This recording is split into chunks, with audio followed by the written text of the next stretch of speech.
और आज से मुंबई में बागेश्वर सरकार का दरबार लगने वाला है। दिव्य दरबार में शामिल होने के लिए देश भर से बाबा के भक्त मुंबई पहुंच रहे हैं। और शुक्रवार को देर रात आपको बता दें कि बागेश्वर सरकार धीरेन्द्र शास्त्री मुंबई पहुंच गए। एयरपोर्ट पर बागेश्वर सरकार के दर्शन के लिए भक्तों की भारी भीड़ मौजूद थी और आज मुंबई के मीरा रोड मैदान में लगने वाले दिव्य दरबार में करीब 1 लाख से ज्यादा भक्तों के पहुंचने की उम्मीद जताई जा रही है। कार्यक्रम को भव्य बनाने के लिए सभी तैयारियां पूरी हो चुकी हैं। वहीं कांग्रेस समेत विपक्ष ने बागेश्वर सरकार के कार्यक्रम के खिलाफ मोर्चा खोल दिया है। कांग्रेस की मांग है कि महाराष्ट्र सरकार कार्यक्रम पर रोक लगाए, लेकिन सरकार ने अपने इरादे साफ कर दिए। मैदान के आसपास भारी पुलिस बल की तैनाती की गई है। साथ ही भक्तों को मीरा रोड पहुंचने में कोई परेशानी न हो, इसके लिए western railway extra local train operate कर रही है। बागेश्वर धाम सरकार की, परम पूज्य गुरुदेव भगवान सन्यासी बाबा की।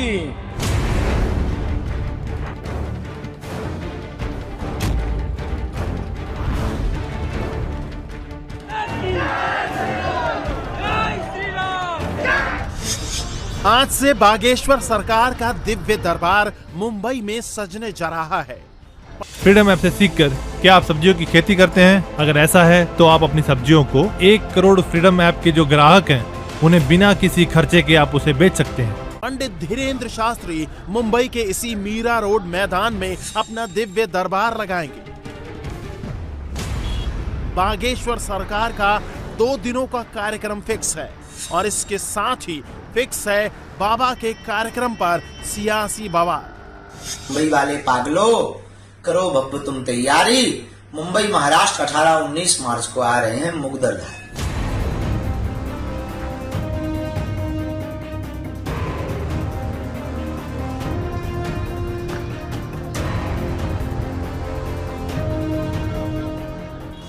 मुंबई में बागेश्वर सरकार के खिलाफ मोर्चा खोलने वालों की सियासत चरम पर है। कल तक मुंबई में बाबा के विरोधी खेमे में कांग्रेस अकेले दिख रही थी, लेकिन अब जब कांग्रेस ने बागेश्वर सरकार के खिलाफ संत तुकाराम के अपमान का मुद्दा बनाया तो शिवसेना उद्धव गुट ही नहीं, एनसीपी और समाजवादी पार्टी भी एक सुर में बाबा के खिलाफ खड़े हो गए हैं।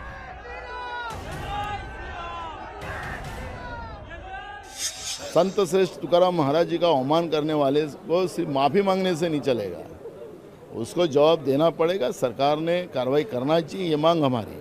महाराष्ट्र की भूमि में संत तुकाराम महाराज का अपमान कोई करता है तो ऐसे व्यक्ति पर का हम निषेध करते हैं। आप जब उस आदमी को बुला रहे हैं जिसने महाराष्ट्र के इस संत का अपमान किया, इसका मतलब महाराष्ट्र का अपमान किया है, तो आप उसको बुला करके ये साबित कर रहे हो कि आपको महाराष्ट्र के बारे में प्यार ही नहीं है।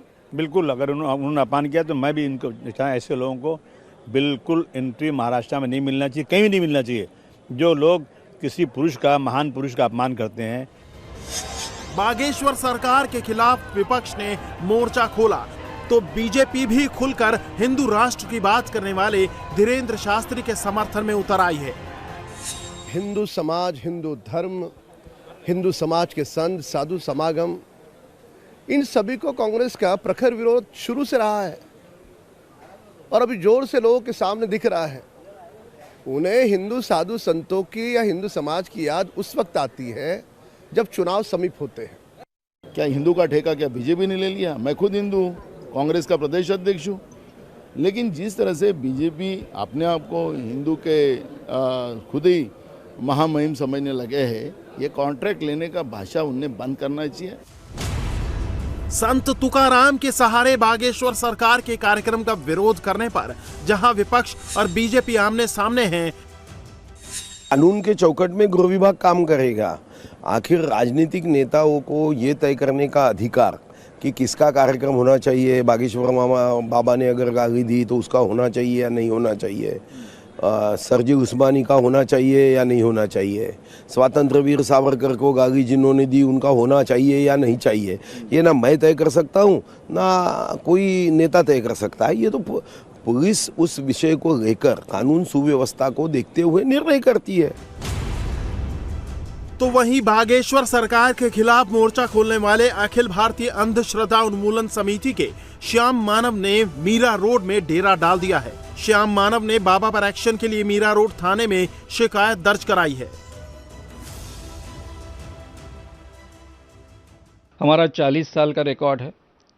हम पूरी तरह से कानूनी तौर पर लड़ाई करते हैं, कानून के जो प्रावधान हैं उनका उपयोग करते हैं, जो हमारी कॉन्स्टिट्यूशन ने हमें अधिकार दिया है उसका ही उपयोग करते हैं। पुणे में दिव्य दरबार पर सवाल उठाने वाले श्याम मानव अपने 40 साल के अभियान और संघर्ष का हवाला देकर बागेश्वर सरकार के खिलाफ हवा बनाने में लगे हैं। वहीं विपक्ष संत तुकाराम के सहारे अपनी सियासत चमका रहा है, लेकिन इन सब का असर बाबा बागेश्वर के भक्तों पर नहीं दिख रहा है। आज पहले दिन बाबा बागेश्वर अपना दिव्य दरबार लगाएंगे, तो दूसरे दिन बाबा बागेश्वर सरकार अपने भक्तों को दिव्य दर्शन देंगे।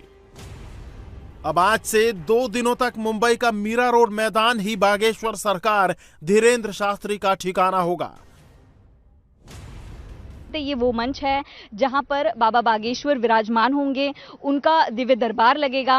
यहाँ पहले दिन दरबार होगा, दूसरे दिन इनका प्रवचन का जो कार्यक्रम है वो किया जाएगा। आसपास के जितने भी होटल अगर आप देखें, ना सिर्फ आसपास मीरा रोड भाईंदर के जितने भी होटल्स हैं वो जितने भी अनुयायी आ रहे हैं बाबा के, उनकी तरफ से बुक कर लिए गए हैं। कुछ लोग पहले से ही मैदान में आकर पहुंचे हैं जिनसे हमने बातचीत की है। ना सिर्फ मध्य प्रदेश, महाराष्ट्र, तमाम राज्यों से लोग यहाँ पर पहुंच रहे हैं। तैयारियां पूरी तरह से शुरू हो चुकी हैं। लाखों लोगों को अगर बैठाना है, इंतजाम करने हैं, तो तैयारियां बहुत ही बड़े लेवल पे यहाँ पर की जा रही हैं।